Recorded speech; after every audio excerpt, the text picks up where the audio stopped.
Pueden tomar asiento, por favor, mis amados hermanos. Voy a invitarle que abra la palabra del Señor en el libro del profeta Malaquías. Y vamos a ir al capítulo 3. Malaquías capítulo 3. Vamos a estar hoy en los versículos que van del 13 al 18. Malaquías capítulo 3. Malaquías es el último profeta menor que está antes del nuevo pacto. Está antes de Mateo. Usted se lo va a encontrar ahí. Es un libro pequeñito, conciso, un libro que verdaderamente nos deja muchas enseñanzas valiosísimas. Malaquías capítulo 3. Antes de comenzar con el mensaje, quiero contarles una historia para aquellos que les gusta el café. ¿A cuánto les gusta el café aquí? Hay personas que les gusta el café y está mi esposa, digo yo. Gente que ama el café. Ya vemos otros como yo, que me gusta, pero tampoco es como que si no lo tomo no pasa nada, ¿cierto? Pero yo tengo que, digamos, tener una ingesta a veces forzada en la casa con el café, aunque me gusta, ¿verdad? Siempre hay que tomar café. Es un tema familiar muy interesante nuestro. Y esto nos lleva un poco a la historia de un caballero que de pronto usted no ha escuchado su nombre, tal vez algunos sí. Él se llama Howard Schultz y es el CEO o gerente general de Starbucks, una empresa que de pronto usted en algún momento la tiene en el radar o la ha mapeado. La historia de este caballero es bien interesante. Howard Schultz nació en Brooklyn. Él venía de una familia obrera muy sencilla, en realidad rayando en la pobreza. El padre de él fue una persona que tuvo muchos empleos, pero inestables. Una persona que de pronto vivió sin beneficios y en un momento de su vida tuvo una lesión, la cual lo dejó prácticamente incapacitado y su familia tuvo que vivir en la pobreza. Entonces, Howard creció viendo a su padre constantemente en esta situación y su familia sufriendo los embates de la pobreza, y eso le afectó a él no solamente a nivel social, sino también educativo. Cuando él ingresó en la universidad, le costó muchísimo poder integrarse en los círculos en los cuales se movía. Pudo estudiar con una beca, pero a pesar de eso, no estuvo exento de esfuerzos. Fue un hombre que para trabajar y poder estudiar tuvo que vender sangre. Entonces él vendía su propia sangre para poder estudiar. Trabajó también sirviendo cafés y siempre ese estigma de la pobreza lo acompañó en medio de la élite en la cual él se movía. En un momento hizo un viaje a Italia, y allí conoció o vio la dinámica con las cafeterías, que era muy diferente de la que existía en ese momento en los Estados Unidos. Digamos que las cafeterías allá eran centros sociales, la gente hacía vida y comunidad y no era algo que fuese normal en los Estados Unidos. Entonces él decide tomar este concepto, exportarlo, llevarlo a Norteamérica y ahí crear pues este gran emporio llamado Starbucks. Hubo un momento en el cual esta empresa enfrentó un momento muy difícil y allí él tuvo que cerrar más de 7,000 empresas, más de las 7,000 sucursales que tenía, tuvo que cerrarlas temporalmente. Se le presentó un reto y entonces él vino a decir una frase muy famosa que en todos los libros de administración contemporáneos las vemos. Él vino a decir esto, cito textualmente: prefiero perder ingresos un día que perder el corazón de lo que somos para siempre. Entonces, Howard Schultz es un ejemplo bien interesante de cómo la fidelidad a una visión puede ayudarnos a nosotros a dar fruto eventualmente, ¿sí? Y esto quiero conectarlo con el mensaje que vamos a ver en esta mañana. El título del mensaje es La fidelidad en medio de la adversidad. ¿Cuántos saben que muchas veces ser fiel a Dios en medio de dificultades no es tan fácil? ¿Sí? Cuando todo va bien, como decimos jocosamente, cuando la cuenta bancaria tiene muchos ceros, cuando hay salud, cuando todas las cosas están de maravilla, es muy fácil decir alabe a Dios, gloria al Señor, glorifique su nombre. Es facilísimo ir al culto, llevarse bien con la gente, aparentemente es muy fácil, ¿verdad? Todo lo solucionamos de ciertas maneras, pero cuando hay adversidades alrededor, cuando hay situaciones difíciles, verdaderamente se puede apreciar qué tan firmes son nuestros fundamentos, ¿sí? En dónde estamos nosotros parados. Y vemos estas reacciones en el corazón, muchas veces inclusive hacia Dios. No solamente hacia la gente que está a nuestro lado, sino que cuando estamos en medio de situaciones difíciles, nuestro corazón en ocasiones tiende a volverse un poco belicoso para con Dios. ¿A nadie le ha pasado eso aquí? ¿Por qué a mí, Señor? ¿Pero qué es esto, Señor? Muchas veces el ser humano, en ocasiones, puede hacer que sea un asunto de personalidad, hoy lo vamos a ver en la palabra, se vuelve un poco vehemente y como que se desubica un poco en cuanto a la posición de Dios, quién es Él, cómo nos ha amado y quiénes somos nosotros, ¿sí? Entonces, este hombre nos muestra a nosotros cómo mantenerse fiel al propósito original muchas veces es la manera a través de la cual nosotros vamos a poder recuperar el equilibrio en nuestra vida, ¿sí? Esa fidelidad verdadera que no se mide por resultados inmediatos, sino por constancia en el carácter, obediencia en las cosas simples de la vida, compromiso con lo que Dios valora, son los fundamentos que deberían regirnos a nosotros en todo lo que hacemos. Y vamos a ver un poco de esto hoy, la fidelidad en medio de la adversidad. Entonces comenzamos leyendo en el versículo 13 y dice aquí de la siguiente manera: el Señor ha dicho, las palabras de ustedes contra mí han sido violentas. Repito, las palabras de ustedes contra mí han sido violentas. Aquí está hablándole el Señor al pueblo de Israel a través del profeta Malaquías. Pero ustedes dicen, ¿qué es lo que hemos dicho contra ti? Pues han dicho, servir a Dios no nos sirve de nada. ¿Qué ganamos con cumplir su ley y con que andemos afligidos en presencia del Señor de los ejércitos? Ahora resulta que tenemos que llamar bienaventurados a los soberbios. Los malvados no solo prosperan, sino que ponen a Dios a prueba y salen bien librados. Entonces, los que temen al Señor hablaron el uno con el otro y el Señor los escuchó atentamente. Luego en presencia se escribió un libro de actas para que los que temen y piensan en su nombre. Dijo entonces el Señor, ellos serán para mí un tesoro muy especial.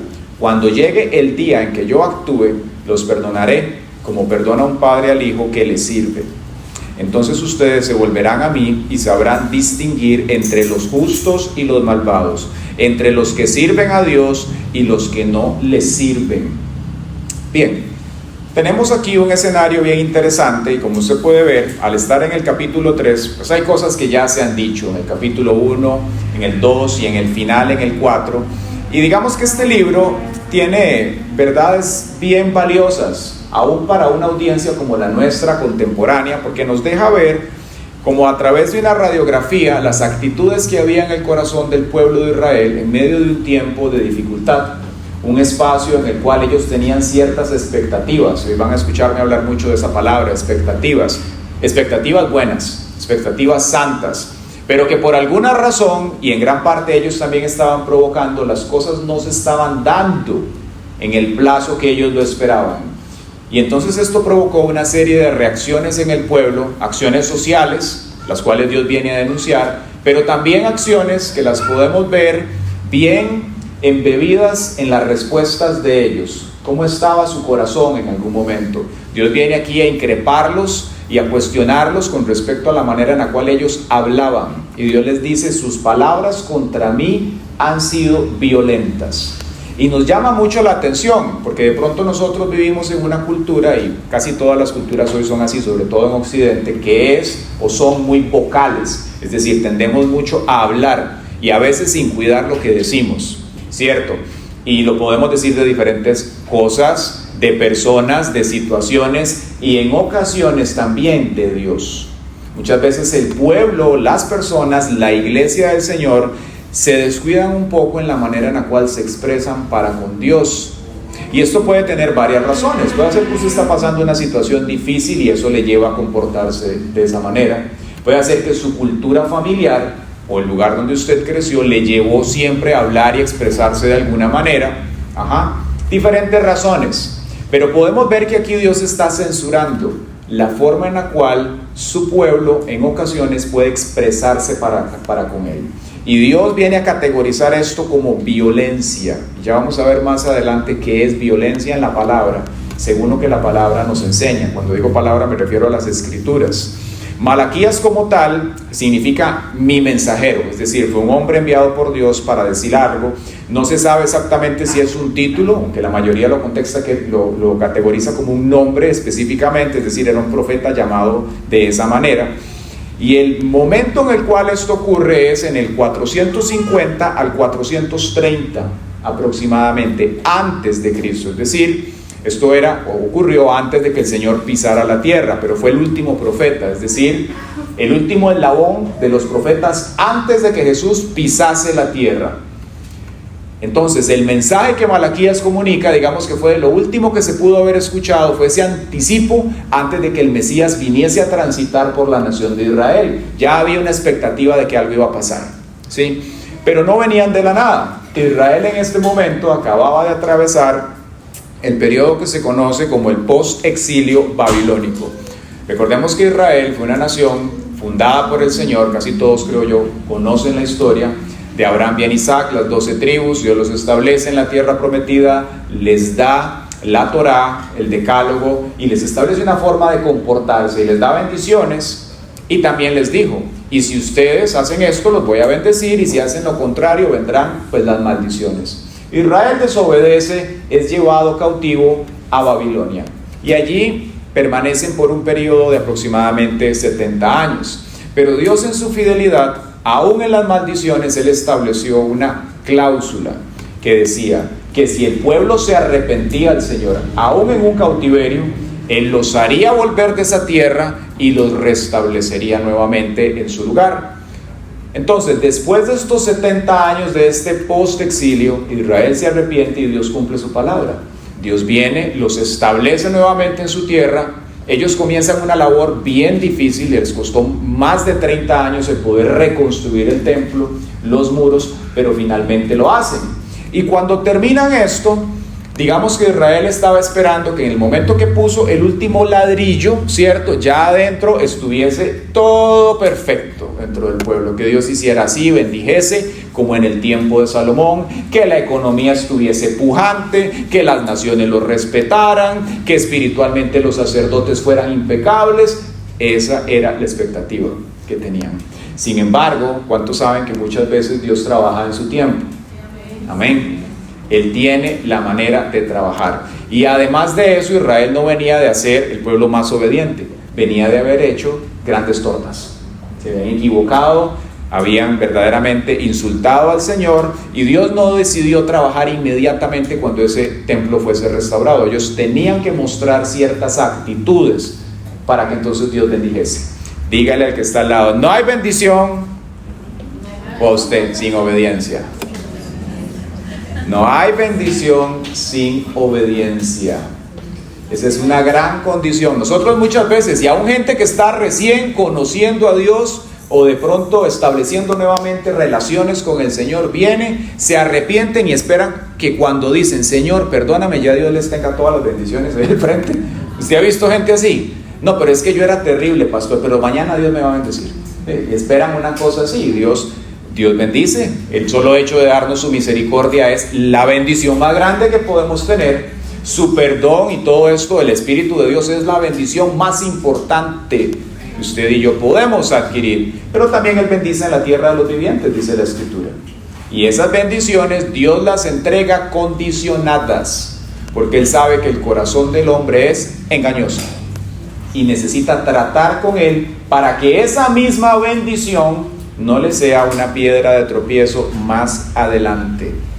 Entonces, el libro de Malaquías va a tratar pues varios temas valiosos. Dentro de ellos va a hablar del arrepentimiento, lo que es la verdadera adoración, más allá de hacer un sonido hermoso aquí, lo que es la verdadera adoración.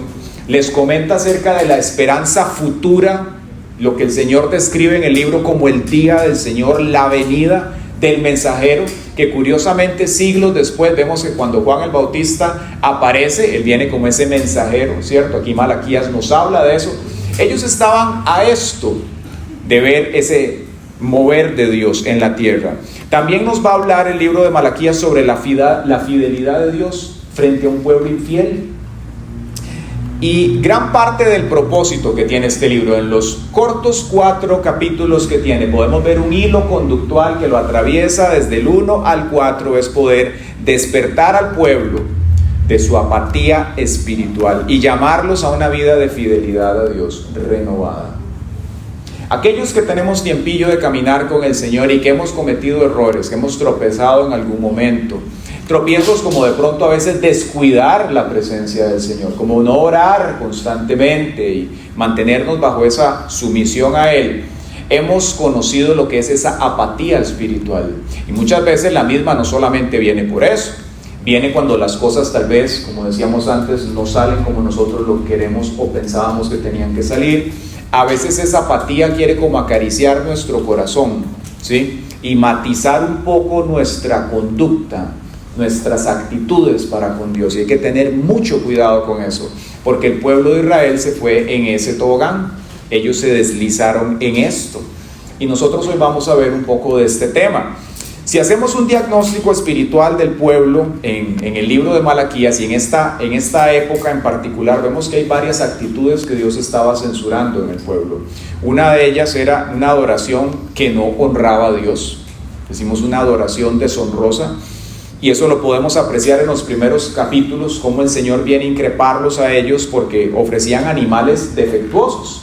Y aquellos que han leído las Escrituras de pronto recuerdan que en el antiguo pacto había instrucciones sobre el cómo presentar animales. Tenían que ser sin ningún tipo de falta, que estuviesen en buenas condiciones. Eso podemos nosotros hoy equipararlo a lo que nosotros le damos a Dios, darle algo, un sacrificio que nos cueste, dice la palabra. Ellos le daban animales ciegos, cojos y enfermos, es decir, sacaban como la repela, dice uno, ¿verdad? Para el Señor, y pensaban que Dios no observaba. Y vea qué interesante nuestro Dios. Dice la palabra que Él conoce del ser humano hasta el intento del pensamiento del corazón. Dios conoce de nosotros, usted ni lo ha pensado y ya Dios lo vio. Entonces, el pueblo del Señor tiene que aprender a caminar con los cielos abiertos. ¿A qué me refiero? Aprender a andar por la vida como si Dios caminase aquí a la par suya y estuviese viéndolo en todo momento, como si usted fuese transparente, lo que usted piensa, lo que siente, para que puedas tener una dinámica activa, intencional de comunicación con Dios. Y si usted piensa, siente algo que no es correcto, usted puede hacer uso del arrepentimiento y permitirle al Espíritu Santo reorientar esos impulsos, pensamientos que a veces son hábitos, ¿cierto? Y que nos dirigen en una dirección, valga la redundancia, equivocada. El Espíritu de Dios viene para poder, como con los barcos, mover ese timón y dirigirnos a nosotros a través de las diferentes situaciones que en la vida nosotros vamos a atravesar. Otra actitud que el Señor censura en el pueblo en este periodo es la hipocresía religiosa que había en el liderazgo. Los sacerdotes se habían desviado, ellos primero, y también habían desviado a muchas personas con enseñanzas bíblicas imprecisas. Habían falseado la verdad, algo parecido a lo que los fariseos en el tiempo del Señor hacían. Entonces ya no solamente había apatía en el pueblo, sino que aquellos que se supone que eran el instrumento de parte de Dios para orientar esto a través de su ministerio, ellos estaban mal. Y esto viene claramente a agravar la situación, porque si los sacerdotes estaban mal, ¿cómo el pueblo iba a aprender y cómo iban a conducirse las cosas de la manera que se suponía? El pueblo entonces comenzó a caer en varios vicios. Los hombres comenzaron a ser infieles a sus mujeres y hacia el Señor. A sus mujeres en adulterio, pero hacia el Señor también, casándose con mujeres extranjeras. Había una cláusula dentro del pueblo para la nación de Israel, que era que ellos tenían que casarse solamente con israelitas, no podían casarse con mujeres extranjeras, porque podían de pronto adquirir las costumbres pecaminosas de ellas y apartarlos de la santidad que Dios tenía. Injusticia social, explotaban a las viudas, a los huérfanos, no temían al Señor. Entonces vemos cómo esa degradación espiritual comienza también a traslaparse con lo social, comienza a afectar a toda la nación de Israel. Había avaricia, este libro es famoso porque el Señor cuestiona al pueblo porque retenían el diezmo. Entonces había una afectación por todas las partes en la nación de Israel. Y esto los conduce también a caer ya como consecuencia en otra cosa, que es como otro escalón hacia abajo espiritualmente. Es donde ellos comienzan a autojustificarse, caen en una ceguera espiritual. Es decir, cuando Dios los confronta con algo que objetivamente no era correcto, ellos no podían verlo. Y más bien entraban en un debate con Dios. Como si Dios no hubiese visto o entendido, o como si lo que Dios estuviese diciendo se lo hubiese fabricado o inventado. ¿Usted le ha pasado en alguna ocasión? De pronto cuando uno está empezando a caminar con Dios y comienza a ver la santidad, hay temas que a veces le parecen un poco intensos, ¿sí? ¿A alguno le ha ocurrido eso? Uno escucha ciertos mandamientos y uno dice, pero esto nadie lo podría llevar, esto no es posible obedecerlo, y verdaderamente en nuestras capacidades humanas no es posible. Y por eso es que nosotros necesitamos el Espíritu de Dios. Cuando usted se sienta confrontado con un pecado el cual usted no puede superar, primero tiene que reconocerlo, tiene que arrepentirse de ese pecado y después debe solicitarle a Dios su gracia, la ayuda del Espíritu Santo para que entonces puedas vencer sobre el pecado, porque humanamente no está diseñado para eso, nosotros no podemos vencer. Por eso tuvo que venir Cristo Jesús a morir. Amén. Otra razón o otra consecuencia de esto que estamos viendo aquí es que ellos generaron una tolerancia pasiva al pecado. Entonces ya veían el pecado y les era como normal lo que estaba aconteciendo. Y es en medio de esas consecuencias que hoy yo quiero hacer el énfasis de esta palabra, porque nos damos cuenta aquí que no hubo renovación espiritual en el pueblo, a pesar de que ya el templo estaba reconstruido. Muy interesante. La nación había sido arrasada, el pueblo había sido construido. Entonces, de pronto podían haber personas que pensasen que cuando el templo se reconstruyera y los sacerdotes estuviesen en su función, todo se iba a restaurar, ¿sí? Pero no ocurre. Y esa es la pregunta del dilema. ¿Por qué no hubo renovación espiritual tras la reconstrucción del templo? Y vamos a ver que es un fenómeno multicausal. No hay solamente una razón a la cual se le pueda atribuir el decir, aquí está el templo, aquí están los sacerdotes y no hubo restauración por esto. Es un fenómeno que tiene diferentes causas y una de ellas ya la hemos mencionado y la puse intencionalmente de primera, que son expectativas incumplidas. El templo estaban los sacerdotes, pero la nación de Israel tenía una expectativa de que las cosas se hicieran a su tiempo. Y cuando eso no se dio, el desánimo comenzó a tocarles la puerta. ¿Le ha ocurrido a usted en algún momento que usted caminando con el Señor quiere que algo pase según sus términos o sus plazos? Y de pronto Dios decide hacerlo diferente. Muchas veces nuestro corazón, en medio de esas dificultades, en medio de esas adversidades, se tambalea, ¿cierto? Y se inclina en diferentes direcciones y no necesariamente hacia la fidelidad a Dios. Y es por eso la razón de este tema, fidelidad en medio de la adversidad. Porque nosotros como hijos de Dios, como su pueblo, todos, ninguno está exento, vamos a atravesar adversidades. Quiéralo o no, aunque su abuelita le diga que usted no va a tener ningún problema, los va a tener. La palabra de Dios nos dice, en el mundo tendrán aflicción. Entonces, es muy importante que desde ya, y si usted está atravesando adversidades, usted prepare su corazón para que en medio de esa adversidad su corazón no sea consumido. No te inclines en una dirección que no debas ir, no te enojes con el Señor, no comiences a consultar el mundo como lo hace el mundo, a consultar brujos y como lo hacen los brujos o cualquier otra de las alternativas que el mundo y que el diablo nos ponen al frente.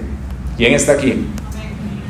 Expectativas incumplidas. Tenemos que blindar nuestro corazón y hablarle. El rey David le hablaba a su corazón y le decía, alma mía, ¿por qué te abates y te turbas dentro de sí?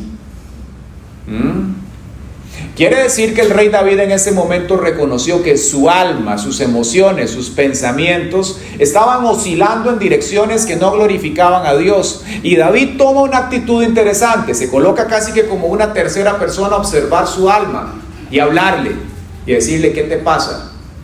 ¿Por qué te estás comportando así? ¿Por qué tienes estas emociones? ¿Por qué estos pensamientos discurren en esta dirección? Y muchas veces nuestros pensamientos pueden ir, como en el caso de la nación de Israel, en contra de Dios. Se vuelven vehementes contra Él, violentos contra el Señor. Y aquí es donde Dios interviene, para hablarle a la nación de Israel, porque Él los ama, así como nos ama a nosotros. ¿Quién dice amén? Quiere intervenir y quiere que nuestro corazón sea educado o reeducado en ocasiones para poder caminar en medio de lo que se necesita. Vea lo que el Señor viene a hablarles aquí y a señalar un extracto de los comentarios que hizo a la nación de Israel. Ellos dijeron esto: por demás es servir a Dios. Wow, eso dice mucho. Quiere decir que los sacerdotes en un momento en su vida, viendo todo lo que estaba pasando y que no se estaba cumpliendo lo que ellos querían en el tiempo y la forma, entonces comienzan a pensar y a razonar en su corazón: no, ¿de qué sirve servirle a Dios? ¿Para qué estoy aquí poniéndome esto? No, esta mitra que ni siquiera me gusta, y el calor que hace aquí, y esta situación.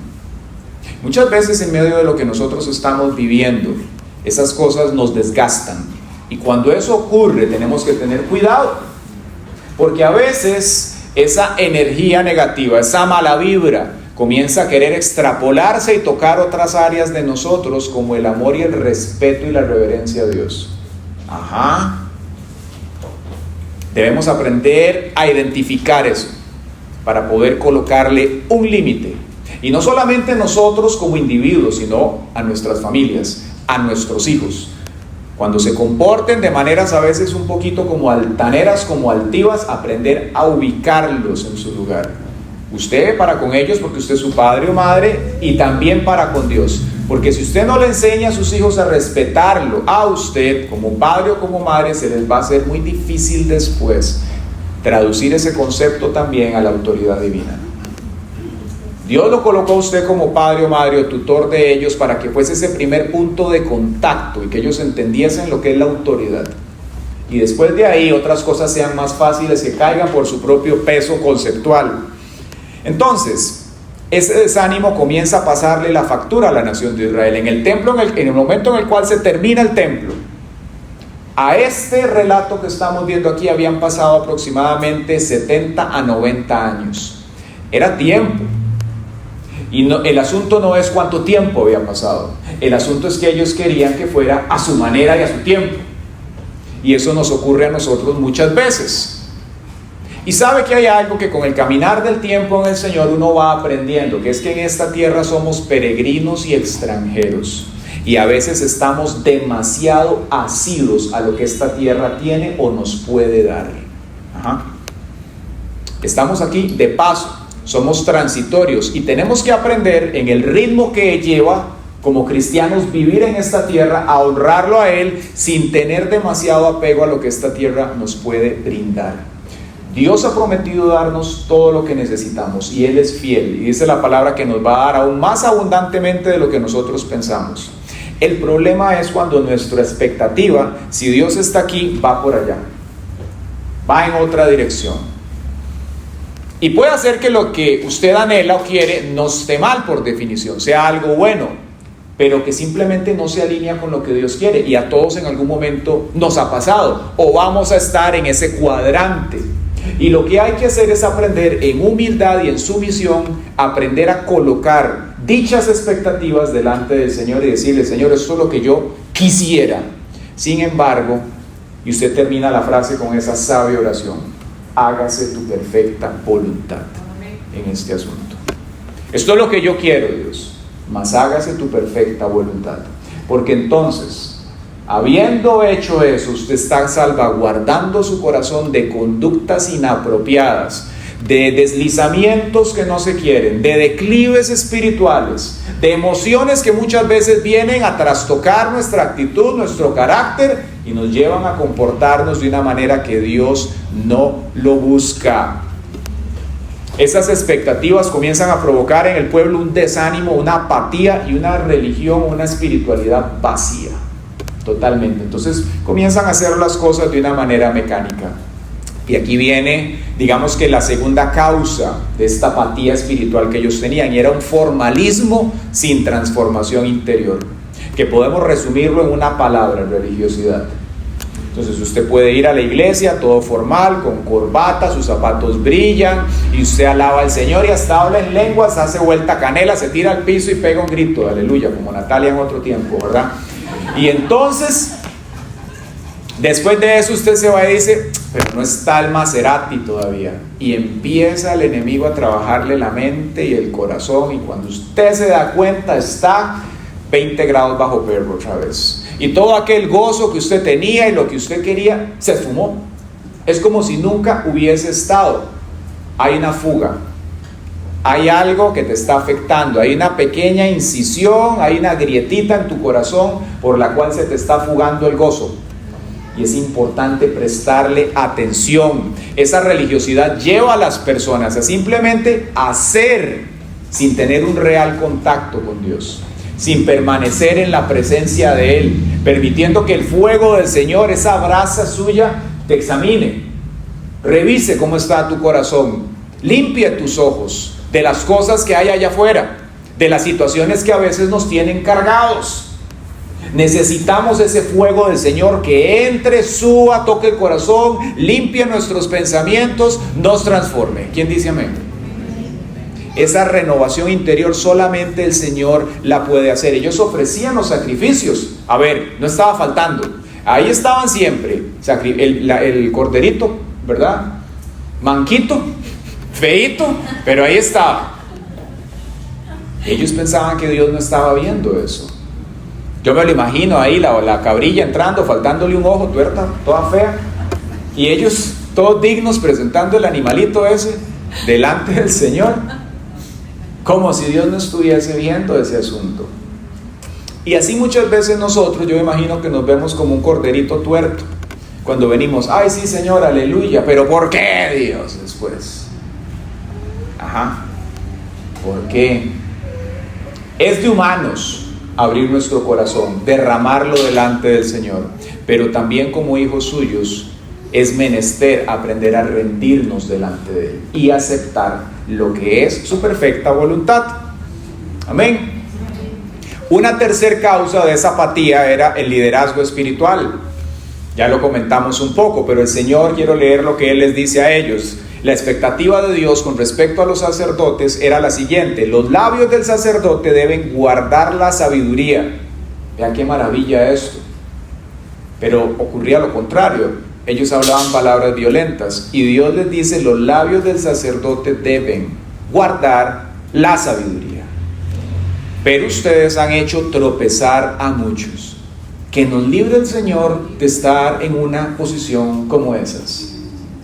Porque dice la Biblia que el que haga tropezar a uno de sus pequeños, y puede ser hasta un pequeño espiritual, mejor le es amarrarse una cadena al cuello con una gran piedra y tirarse al mar. Y no lo dijo nadie, lo dijo Dios, ningún humano, Dios mismo dijo eso. Que tener mucho cuidado de cómo nosotros modelamos a quienes están a nuestro alrededor. ¿Cuáles fueron las consecuencias de esa apatía espiritual en el pueblo? Una de ellas es la distorsión ética. Ellos vienen a decir lo siguiente en el versículo 15: decimos ahora, bienaventurados los soberbios. Qué impresionante, porque muchas veces uno de pronto ha dicho comentarios como esos. Pero es que ve a Elon Musk, ¿cómo es posible? Se le multiplican billones de dólares en una semana. ¿Cómo es que de un momento a otro ya generó 1.000 millones de dólares? ¿Cómo es posible? Y no le tienen temor a Dios. Y no ve qué carro tan feo, ese Tesla Truck tras de eso. No tuvo ni buen gusto. Y comienza el pueblo del Señor a compararse con los impíos. Hay que orar por Elon Musk. Sí, amén. Ya está acercándose al Señor, le están predicando. Comienza de pronto a ponerse en un juego de contrastes con personas que no tienen nada que ver con Dios. Están fuera de su radar. Deberían estar fuera del marco, de la mesa en la cual usted tiene que poner sus ojos. Comenzamos a ver que a otros como que les va bien, gente que no tiene nada que ver con Dios, y eso a lo interno pasa de verlo y de observarlo a un cuestionamiento a Dios. Lento pero seguro, esa apreciación del mundo comienza a traducirse como: ¿y por qué por aquí no, Dios? ¿Y por qué esto? ¿Y por qué se está dando esto allá? Y se da entonces una distorsión ética. Comenzamos a invertir la moral y a pensar que los soberbios de pronto pasan cosas diferentes de nosotros. La vida no les es tan difícil, viven de una manera distinta porque nosotros tenemos todas estas cargas que hay que seguir con el Señor. Tenemos que santificarnos, tenemos que hacer las cosas de cierta manera, pero el mundo no lo hace y en apariencia les va bien. ¿Cierto? El ser humano es sensible de esas cosas. Otra consecuencia de esta apatía y de esa ceguera de esa apatía, perdón, y de esa distorsión ética es caer en esta ceguera espiritual y autojustificarse. Entonces vemos que cuando Dios les habla a la nación de Israel y comienza a cuestionarlos, ellos pareciese que Dios les estaba hablando como en suajili, como en soviético. Ellos les dicen: ¿en qué te hemos deshonrado? ¿O en qué hemos dicho contra ti cosas? No podían ni siquiera identificar lo que habían hecho mal. No sea tan exagerado, Malaquías, no sea tan pandereta usted, religioso, con esas cosas. Pero no era Malaquías, era el Señor hablándole a la nación de Israel. Esa ceguera espiritual ingresa cuando las personas se apartan del Señor. Y entonces ya usted empieza a ver el entero de la lotería y usted dice: ay, ¿verdad? Pero es que son 280 millones, ¿verdad? O le ofrecen por ahí un negocillo como medio: vea, pero usted puede evadir los impuestos haciéndole aquí, ¿verdad? Cortándole las esquinitas. Y comienza la persona a jugar con los límites de la santidad. Cuando usted esté ahí, tiene que ver para abajo y preguntarse: ¿en dónde estoy parado? ¿Cuáles son sus fundamentos? De pronto se le han erosionado y estás hoy en un terreno muy peligroso, ¿sí? Tenemos que ver dónde estamos parados. Y entonces llegamos a la médula del mensaje, donde Dios viene a cuestionarlos acerca de sus palabras violentas. En el versículo 13, Él les dice: las palabras de ustedes contra mí han sido violentas. Y el pueblo le dice: ¿qué es lo que hemos dicho contra ti? Ahora, ¿qué son palabras violentas entonces en este contexto que estamos viendo acá? Las palabras violentas son expresiones de queja, desilusión y desprecio hacia Dios y su justicia. Son frases como, y las cito textualmente de lo que está aquí: servir a Dios no nos sirve de nada. ¿Qué ganamos con cumplir su ley? Otra: los malvados prosperan y salen bien librados. Entonces usted ve los narcos y ese estilo de vida que tienen, ¿verdad? Y las personas se preguntan, y usted ve los jóvenes hoy en día viendo esos estilos de vida distorsionados, y cuando las personas les increpan y les dicen: ¿cómo es posible que usted admire esto?, ellos dicen: ¿qué tiene de malo? Podemos ver una sociedad totalmente viciada y distorsionada. La pregunta es: ¿cómo y dónde está la iglesia predicando? ¿De qué manera el pueblo del Señor está haciendo luz para que los vean y sal para detener esa corrupción moral? ¿Dónde estamos nosotros para hablarles a esos jóvenes que de pronto crecieron sin un parámetro moral, que no saben distinguir, como dijo el Señor en el libro de Jonás, la izquierda de la derecha, que no saben qué es blanco y qué es negro? Todo es un claroscuro gris. Y en medio de eso simplemente la corriente del mundo los confunde, los hunde, los pierde. Por eso es que nosotros, como el pueblo del Señor, tenemos que aprender a pararnos frente a ese espejo de la palabra constantemente y permitir que Él nos haga un diagnóstico. No para usted vivir bajo una culpa enfermiza, sino para que el Espíritu de Dios avive el fuego del don que hay en nosotros. Y a través de ese fuego que Dios pone en usted y en mí, usted puede entonces hacer la obra a la cual Dios lo ha mandado. La obra de ser un padre de familia, un cónyuge, un esposo o un joven, una jovencita que en esta tierra que lo glorifique a Él. Y además de eso, predicar la palabra del Señor. Llevar el evangelio a las personas con las cuales te reúnes constantemente, en tu trabajo, en el estudio, en el gimnasio, en cualquier lugar en el cual estés.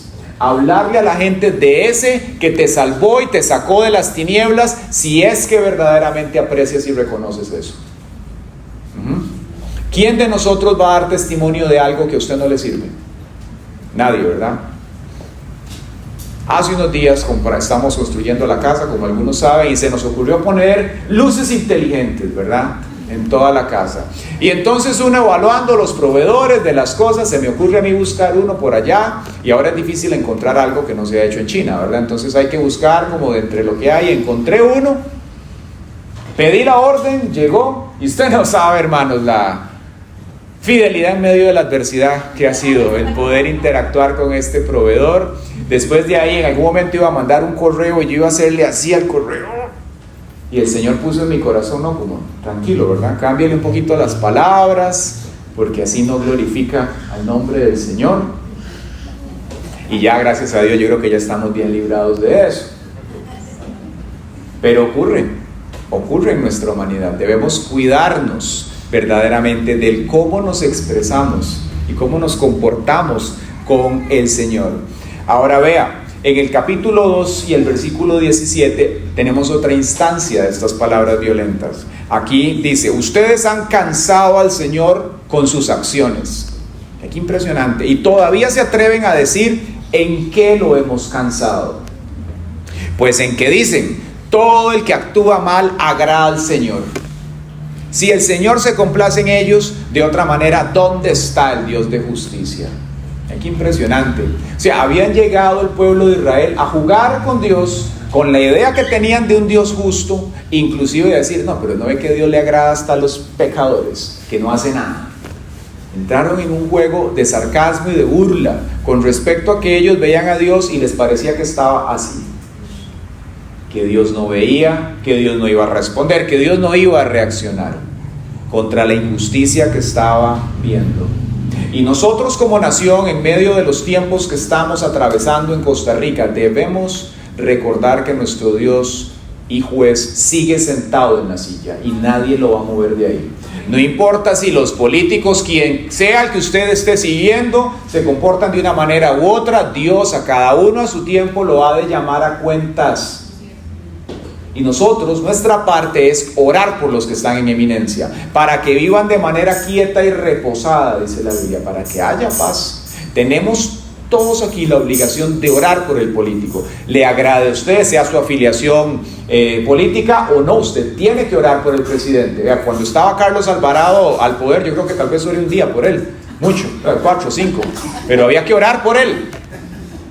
No importa de qué orientación usted sea, hay que orar por los políticos, para que entonces el Señor haga lo que solamente Él puede hacer. Ahora, ¿quiénes dijeron estas palabras? No solamente fue el pueblo de Israel, también habían hasta sacerdotes ahí. Cuestionaban el valor de obedecer a Dios, se expresaron a Él así como si servirle a Dios fuera algo inútil, como si de nada sirviera servirle al Señor.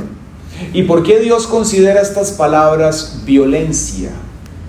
Interesante, porque Dios veía esto de una forma violenta. La razón es porque atacan el carácter de Él, distorsionaban el concepto real de Dios delante del pueblo.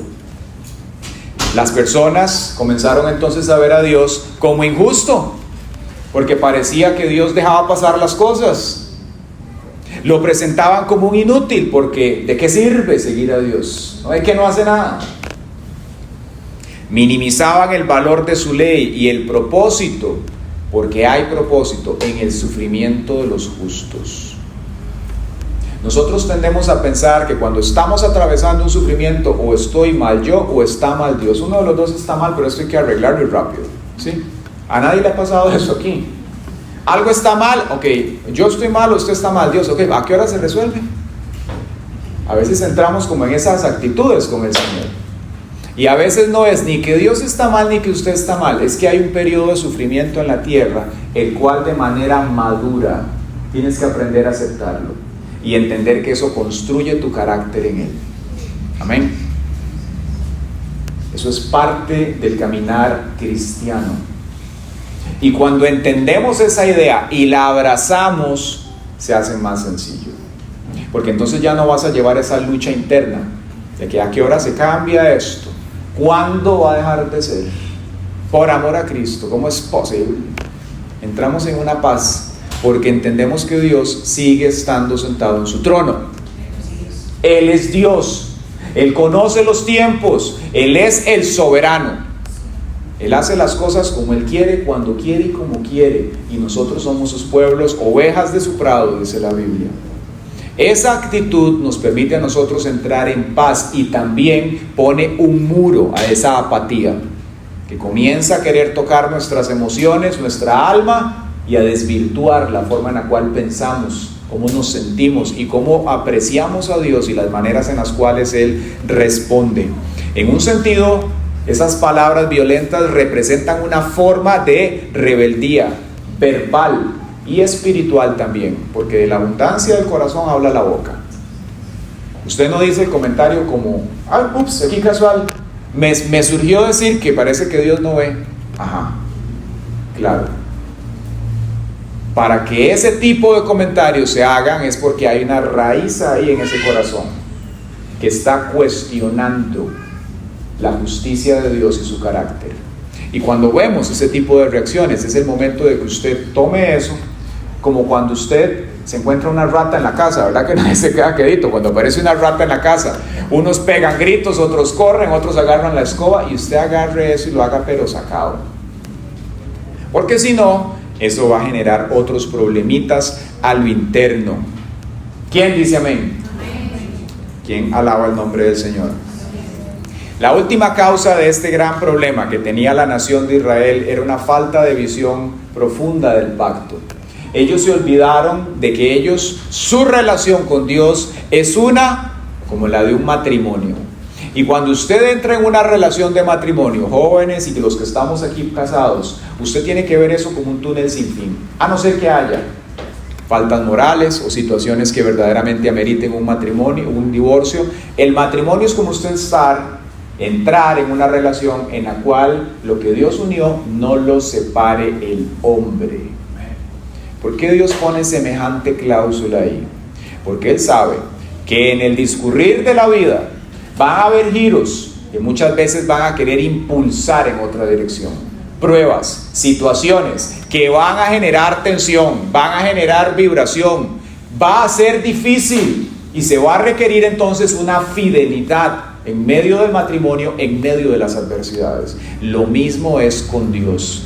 Israel tenía que recordar que la relación que ellos estaban en ese momento, la relación que siempre debían tener presente en sus mentes para con Dios, era como un matrimonio. No era una relación de pronto como con un contratista. Venga, póngame el aire acondicionado y chao. No era así. Dios estaba con ellos, los había sacado de Babilonia, los había sacado primero de Egipto, y ellos debían permanecer fieles aún en medio de lo que estaban viviendo. Y así debemos ser nosotros con el Señor. ¿Cuánto te ha bendecido Dios? Piense por un momento, ¿de cuántas cosas Dios te ha sacado a ti en el pasado? ¿Cuántas cosas te ha perdonado? ¿Cuántas veces te ha ayudado? ¿Cuántas veces Él ha permanecido fiel aunque hemos sido infieles? ¿Cuántas veces ha extendido su mano y no ha permitido que el enemigo nos destruya? ¿Cuántas veces Dios merece de nosotros fidelidad también en medio de la adversidad? Él la merece. No importa qué es lo que usted está atravesando hoy, usted tiene que decir: Dios, tú eres fiel. Y yo decido amarte con todo mi corazón, con toda mi mente, con toda mi alma, por encima de todo. No me importa nada ni nadie. Yo te amo, Dios, con todo. Y cuando ese mandamiento configura tu corazón, es como que Dios le pone una coraza. Y entonces lo que esté pasando afuera, los disparos, las balas, las situaciones, no entran. Las flechas del enemigo y los dardos se apagan en el escudo de la fe. No penetran, porque usted ha tomado una decisión firme de honrar al Señor. Y eso es lo que Dios busca y quiere de nosotros. ¿Quién dice amén? Ahora hay esperanza. Puede ser que a la hora de escuchar a esto usted pueda decir: yo he estado ahí, yo he recorrido eso, de hecho todavía estoy en ese sendero.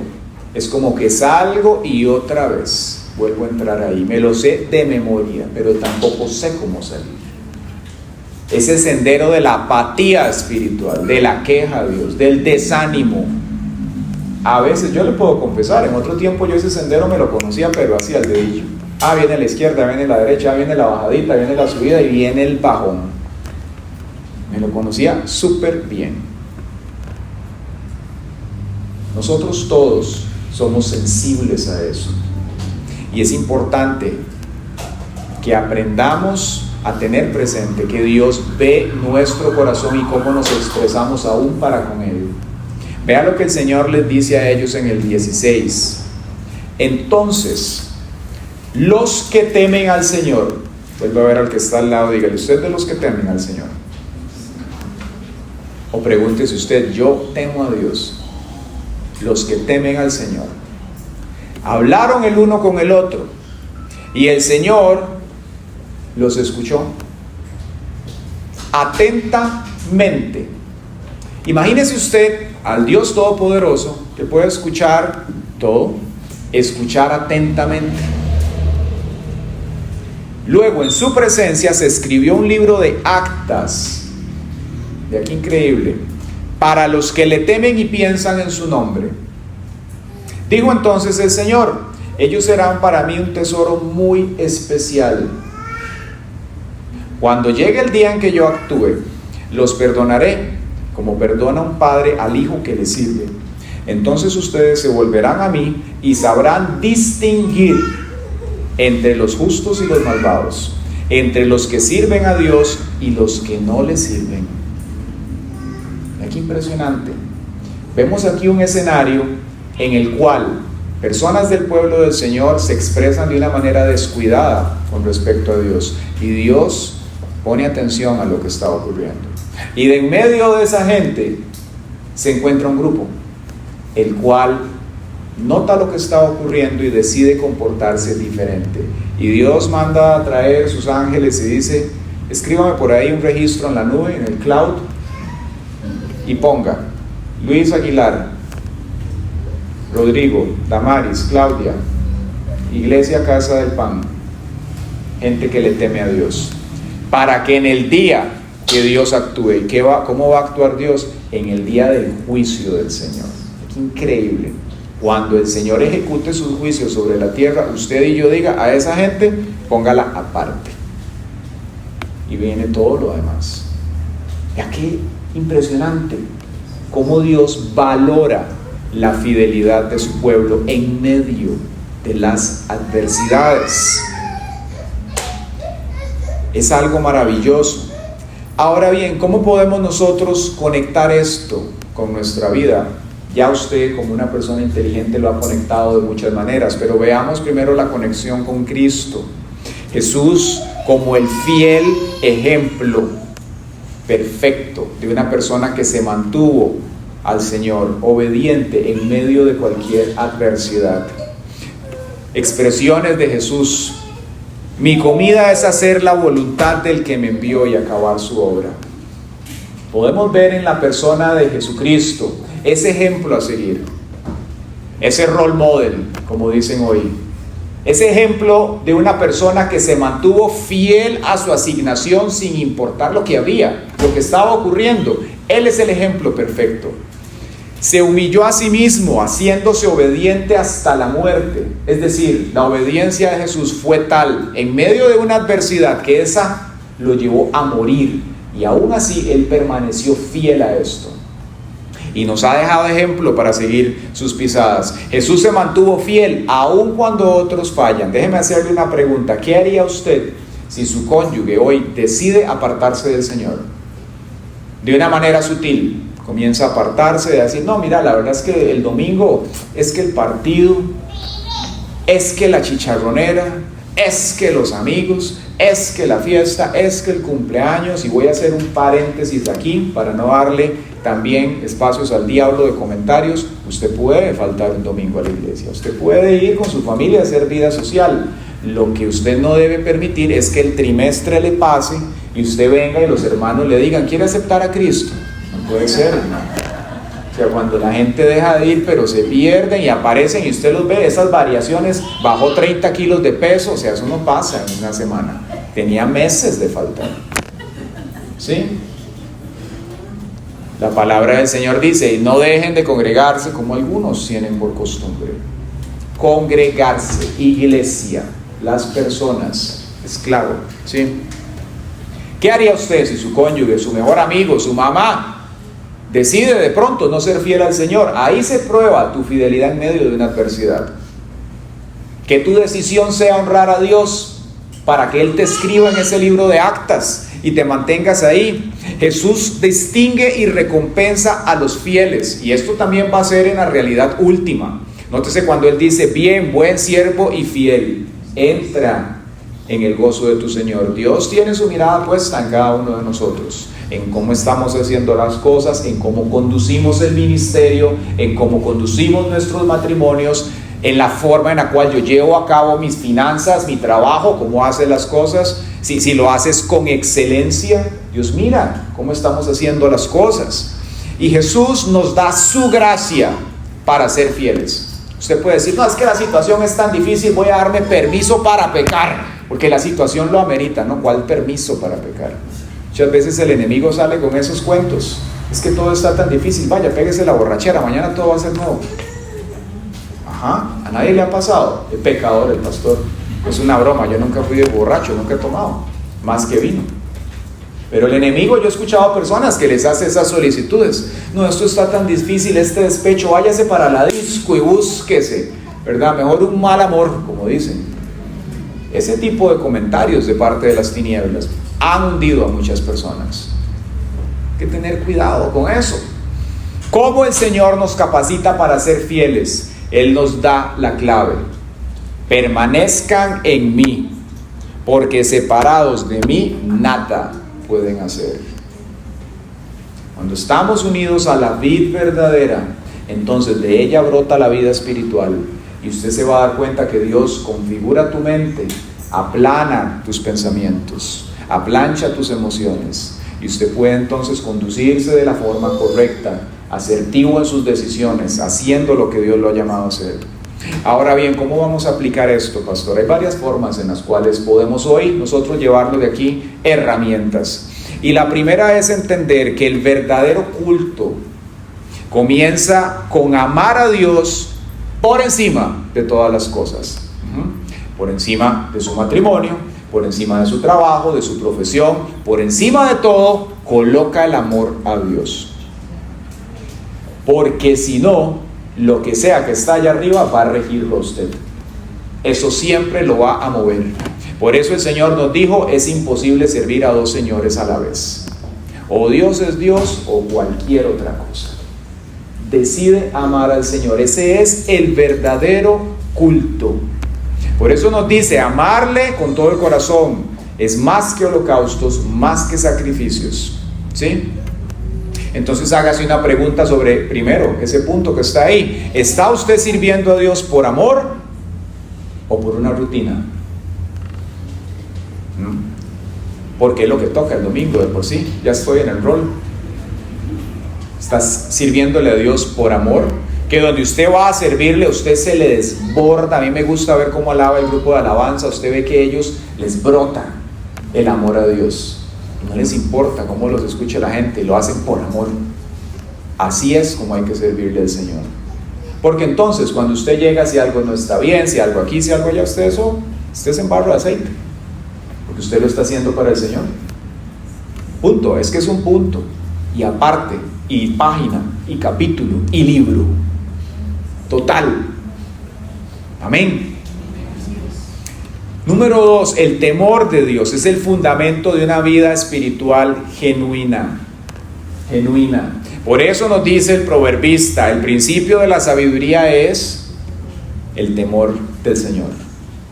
Porque muchas veces usted va a escuchar a la gente, es que yo amo a Dios y yo le tiro besos a Dios y Diosito lindo, mi amor, y le hago una carta y le pongo olores, porque yo amo a Dios. Pero cuando vienen las fiestas de zapote hasta que revienta ahí. ¿Sí? Y entonces aquel amor de Dios era verdaderamente pura cartulina y puro lustre. No había bizcochito. No había verdaderamente fundamento en las cosas. Porque es un amor distorsionado. Es algo emocional, pero no lleva verdaderamente temor. Y lo uno sin lo otro no funciona. El temor a Dios usted lo lleva a respetarlo a Él. ¿Y por qué es el principio de la verdadera sabiduría? Porque el temor de Dios, cuando está en el pueblo, le lleva a considerar todas sus acciones antes de usted dar el paso de abrir la boca o de permitir que su pensamiento vaya en una dirección descuidada. Usted es regido, gobernado, matizado, polarizado por el Espíritu Santo. Usted se pregunta, ¿esto honra a Dios o no? Ese temor le pone a usted límites. Y en medio de ese límite, el Espíritu de Dios comienza a tratar con usted. Y le hace ver si lo que usted está pensando, sintiendo, pensando decidir, verdaderamente lo honra. Pronto el Espíritu Santo comienza a traer la palabra del Señor y lo ubica. Y cuando eso pasa, usted está en el consejo de Dios. Y cuando le permites eso a Dios, hay que entonces recordar el consejo de la Escritura. Por tanto, si oyeres hoy su voz, no endurezcas tu corazón. Cuando le permitimos a Dios el diálogo y lo dejamos a Él tratar con nosotros, es como si dejaras que Él te tome de la mano y le dice: venga papito, usted está un poco desubicadito, lo voy a llevar para allá. Y Dios te lleva como un padre educa al hijo. Por eso es importantísimo permitirle al Espíritu de Dios disciplinarnos, hablarnos, tratar con nosotros, porque Él al que ama disciplina, como el Padre educa al Hijo, dice la Escritura. Esa voz de Dios es lo que viene y comienza a quebrantar esa apatía en nosotros. Y cuando eso ocurre, entonces el Señor nos lleva verdaderamente en la dirección que conviene. Él nos transforma y viene ese arrepentimiento a nosotros y decimos: sí, Señor, ya no voy a ser tan mal amansado, la verdad. Ya no voy a ser, Señor, tan altivo. Ya no voy a permitir esos desánimos que el enemigo traía. Voy a honrarte. Voy a amarte, sin importar lo que está pasando allá. Voy a ser fiel aún en medio de la adversidad, Señor.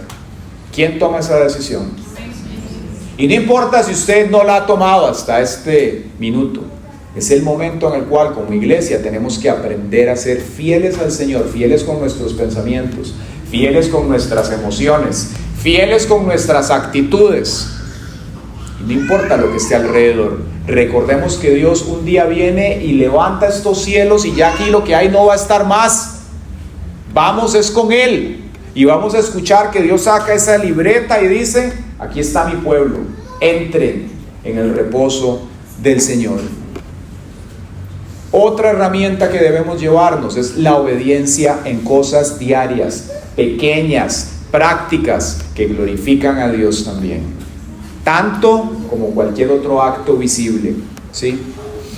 La palabra de Dios dice: el que es fiel en lo poco, en lo mucho Dios lo pone. Ay, no, pero un chisme más, no, es que ni uno ni otro, es que una palabrota más, ni uno ni otro, es que Dios va poco a poco ordenando nuestra vida, si es que se lo permitimos. Él va transformando nuestro ser y nos va educando, nos va atrayendo hacia Él. Número 4, cuando no entiendas a Dios, sigue confiando en su carácter. No importa lo que estés pasando hoy, es que no entiendo, pero ¿por qué a mí? ¿Pero por qué esto? ¿Pero por qué dura tanto? Sigue confiando en su carácter. Él es bueno, Él es fiel y Él sabe cómo hacer las cosas. Y a veces no lo creemos. Cuando eso ocurre, muy probable es que hayas permitido que esa apatía entre ahí, o que le hayas permitido al enemigo venir a venderte una idea de Dios distinta, porque Él es así, mentiroso. Cuando estés atravesando adversidades, confía en el carácter de Dios. Confía en su bondad, confía en aquel que te sacó un día de un lugar de tinieblas y te ha traído hoy con fidelidad y con amor, te tiene a donde estás. No importa si una situación terciaria hoy te duele, no importa, sigue confiando en Él, que es un día no va a estar. La palabra de Dios dice: librará al justo de todas sus angustias. Todas son todas. Él lo va a hacer. De nuestra parte lo que corresponde es seguir caminando en obediencia, en fidelidad, siguiendo al Señor. ¿Quién dice amén? Y entonces, para finalizar, vive con esperanza. Permítele al Señor dar forma a tus prioridades diarias. Es que el negocio, es que el trabajo, es que lo que tengo que hacer, eso es importante y eso tiene una prioridad. Pero la más importante es Él. No dejes que nada te saque de ese lugar. No dejes que nada desplace esa prioridad, porque eso hoy está, mañana no. Pero Él siempre va a estar ahí.